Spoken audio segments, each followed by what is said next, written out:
Adani mega కుంభకోణంపై విచారణకు demand చేస్తూ ఆందోళనకు దిగారు కాంగ్రెస్ నేతలు. హైదరాబాద్ అసెంబ్లీ ముందున్న గన్ పార్క్ దగ్గర ఆందోళన చేశారు హస్తం లీడర్స్. మంత్రులు తుమ్మల, పొన్నం, ఎంపీలు మల్లు రవి, వంశీకృష్ణ, ఎమ్మెల్యేలు వివేక్ వెంకటస్వామి, దానం, జయవీర్ రెడ్డి ఆందోళనలో పాల్గొన్నారు. సెబీ చైర్మన్ అక్రమాలపై విచారణకు జేపీసీ కమిటీ వేయాలని నినాదాలు చేశారు. గన్ పార్క్ నుంచి ఈడీ కార్యాలయానికి భారీగా ర్యాలీగా వెళ్తున్నారు కాంగ్రెస్ నేతలు. ఈడీ ఆఫీస్ ముందు జరిగే ధర్నాలో CM Revanth, deputy CM Bhatti Vikramarka, రాష్ట్ర కాంగ్రెస్ వ్యవహారాల ఇన్ఛార్జ్ దీపాదాస్ మున్షి పాల్గొననున్నారు.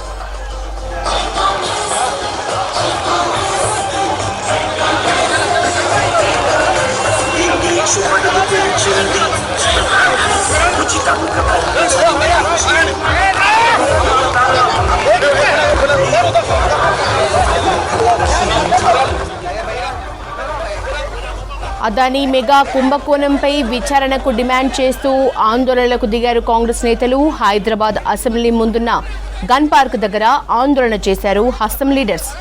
మంత్రులు తుమ్మల, పొన్నం, ఎంపీలు మల్లు రవి, వంశీకృష్ణ, ఎమ్మెల్యేలు వివేక్ వెంకటస్వామి, దానం, జయవీర్ రెడ్డి ఆందోళనలో పాల్గొన్నారు. సెబీ చైర్మన్ అక్రమాలపై విచారణకు జేపీసీ కమిటీ వేయాలని నినాదాలు చేశారు. గన్ పార్క్ నుంచి ఈడీ కార్యాలయానికి భారీగా వెళ్తున్నారు కాంగ్రెస్ నేతలు.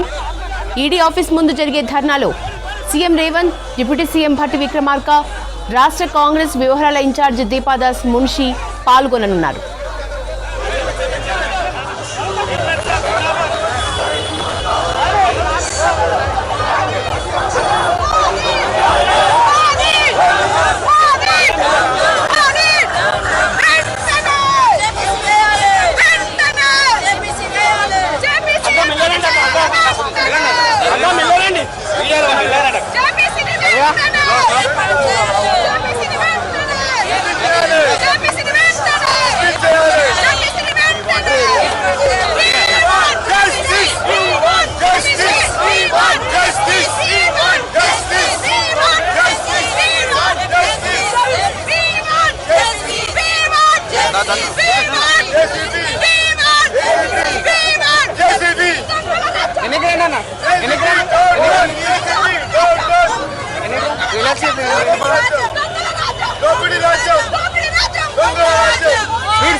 కమాండర్ శ్రీ రాహుల్ గాంధీ గారు దేశవ్యాప్తంగా మరి సీఎం రేవంత్ రెడ్డి గారు రాష్ట్ర వ్యాప్తంగా ఈరోజు ఈడీ అగేన్స్ట్ ఒక ధర్నా చేయడం జరుగుతుంది. దానికి మద్దతుగా ఈరోజు కాంగ్రెస్ పార్టీ నాయకులు, కార్యకర్తలు అందరూ పెద్ద ఎత్తున వచ్చి ఈరోజు ధర్నా చేయడం జరుగుతుంది. ఈడీ మనం చూస్తున్నాము, గత 10 సంవత్సరాలు బీజేపీ పార్టీ అగేన్స్ట్ ఎవరైనా మాట్లాడితే వాళ్ళ మీద నెక్స్ట్ డే, నెక్స్ట్ మినిట్ వాళ్ళ మీద రేడ్కి ఆఫీసర్లు దిగిపోతారు. ఇది కేవలము రాజకీయాల కోసము వాడుకునే వ్యవస్థ తయారైంది, కానీ ప్రజలకు న్యాయం చేసే వ్యవస్థ లెక్క లేదు ఇప్పుడు అని చెప్పి స్పష్టంగా తెలిసిపోతుంది. రీసెంట్గా మన సెబీ చైర్మన్ పూరి గారి మీద కూడా హైన్బర్గ్ రీసెర్చ్ ఏదైతే వ్యాఖ్యలు చేసిందో అది పబ్లిక్ అయింది.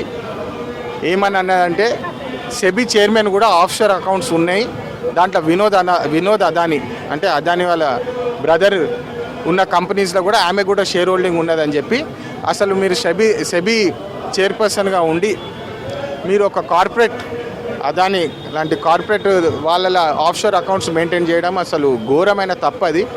దీని వ్యతిరేకంగా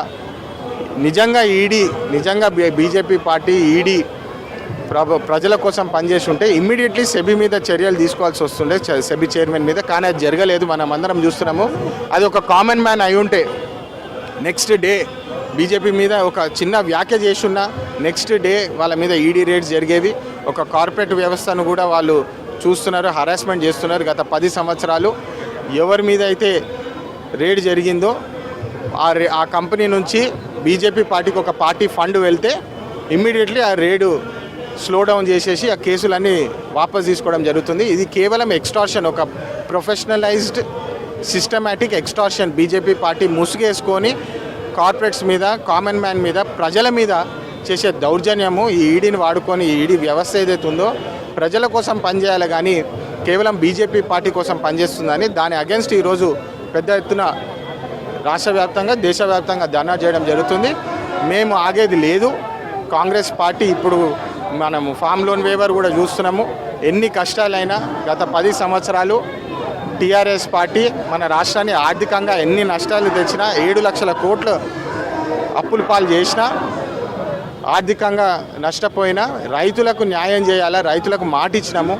ఎట్లయితే 6 గ్యారంటీలు అన్నీ ఇంప్లిమెంట్ చేస్తున్నామో రైతుల రుణమాఫీ కూడా చేయాలని చెప్పి దాదాపు 30,000 కోట్ల వరకు రుణమాఫీ కూడా చేసి ప్రజలు చాలా సంతోషంగా ఉన్నారు, అప్రిషియేట్ చేస్తున్నారు. కాంగ్రెస్ గవర్నమెంట్ మాట మీద నిలబెట్టుకునే ప్రభుత్వం అని చెప్పి ఇవన్నీ చూస్తూ బీజేపీ పార్టీ సహించలేదు.